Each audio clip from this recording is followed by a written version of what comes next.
ചെട്ടിനാട് 11,000-ലധികം ചെട്ടിയാർ മാൻഷൻസും നാട്ടുകോട്ടെ ചെട്ടിയാറിന്റെ സ്വാദിഷ്ടമായ ഭക്ഷണവും കണ്ടാങ്കി സാരീസിന്റെയും ഒക്കെ നാട്.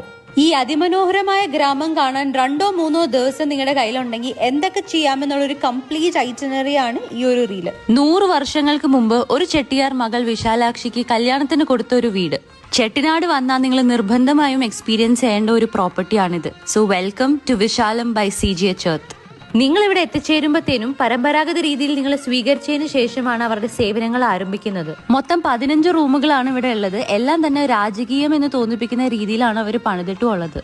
വൈകിട്ട് ഒരു കുക്കിംഗ് ക്ലാസ്സോടെ ഒരു ചായയും കുടിച്ച് നേരെ പോയത് ഇവരുടെ തന്നെ വില്ലേജ് വാക്കിംഗ് ടൂറിനാണ്. ഒത്തിരി ചെട്ടിയാർ വീടുകളും കണ്ടുകൊണ്ടേൻ ഷൂട്ട് ചെയ്ത ചെട്ടിനാട് പാലസും ഒക്കെ കണ്ട് ആ ദിവസം അവസാനിപ്പിച്ചത് നല്ല ചെട്ടിനാട് ഞണ്ടടങ്ങിയ ഭക്ഷണത്തോടെയാണ്. പിറ്റേന്ന് വെളുപ്പിന് ഓൾഡ് റെയിൽവേ സ്റ്റേഷൻ റോഡിലൂടെ സൈക്കിൾ ചവിട്ടി വന്നതിന് ശേഷം ഷെഫിന്റെ ചെട്ടിനാട് ബ്രേക്ക്ഫാസ്റ്റ് കഴിക്കാം. പിന്നെ ഇവിടെ പറഞ്ഞു കഴിഞ്ഞാൽ ഇവര് തന്നെ നമുക്ക് സാരി മുണ്ടും ഒക്കെ കെട്ടിത്തരും. എന്നിട്ട് നേരെ ആത്തൻകുടിയിലേക്ക് വിടുക. അവിടെ ആത്തൻകുടി പാലസും ടൈൽ മേക്കിങ്ങും ആന്റിക് മാർക്കറ്റും ഒക്കെ കാണാം. അടുത്ത ദിവസം കോലം വരച്ചതിന് ശേഷം ആ ഗ്രാമം മൊത്തം കാളവണ്ടിയിൽ ചുറ്റിക്കാണാൻ നല്ല രസമാണ്. കൂട്ടത്തിൽ നിങ്ങൾ ചെട്ടിനാട് സ്നാക്ക് മേക്കിംഗ് ഫാക്ടറി എന്തായാലും മിസ് ചെയ്യരുത്. പിന്നെ വിശാലത്ത് വന്നു കഴിഞ്ഞാൽ ഇതുപോലത്തെ നമ്മളെ കുട്ടിക്കാലത്തെ കുറെ ഗെയിംസും വലിയൊരു സ്വിമ്മിംഗ് പൂളും ധാരാളം അധികം ഇൻഡോർ ആക്ടിവിറ്റീസ് അവിടെ ഉണ്ട്. അപ്പൊ നെക്സ്റ്റ് ടൈം നിങ്ങൾ കാരൈക്കുടിയിൽ വന്നാൽ വിശാലത്തിൽ താമസിക്കാൻ മറക്കണ്ട.